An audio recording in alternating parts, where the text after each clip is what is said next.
Rajya Sabha member தமிழ்நாட்டில் ஒரு தொழிலதிபர் கொடுக்கணும்னு அசோக் லேலாண்டு ஆ. உரிமையாளரை யாரோ கொடுக்கணுன்றாங்க. எம்ஜிஆர் ஒத்துக்கிட்டா அப்போ எம்ஜிஆர்ட்ட 14 எம்எல்ஏ 15 எம்எல்ஏ இருக்காங்க. ஓகேன்னு கொடுக்குறாரு. ஜெயிச்சிடறாங்க. ஜெயிச்சனும் காலை வரட்டும்.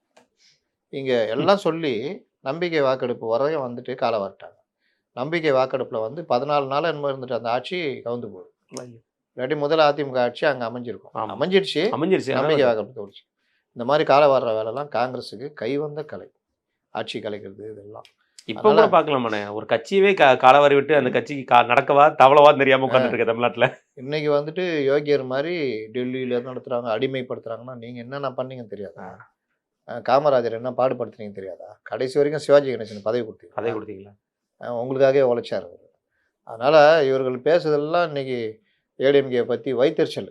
என்னன்னா அந்த இவர் இருக்கார அண்டா என்று தன்னை அழைத்துக் கொள்கிற செந்தில் அவர் சொல்கிறார், ஒருவேளை அதிமுக கூட்டணி கொஞ்சம் மெஜாரிட்டி கிடைக்கலன்னா பாஜக அவர் எல்லாமே அவங்க பாஜக தானே. அவங்க வந்து பம்மல் சம்பந்தம் வரல அந்த மாதிரி அதிமுகன்னு சொல்லவே மாட்டாங்க.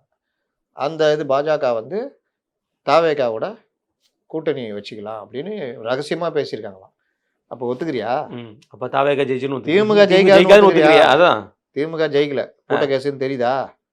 தெரியுது. அவ்வளோதான் தெரிஞ்சனால பேச. அவ்வளோதான்.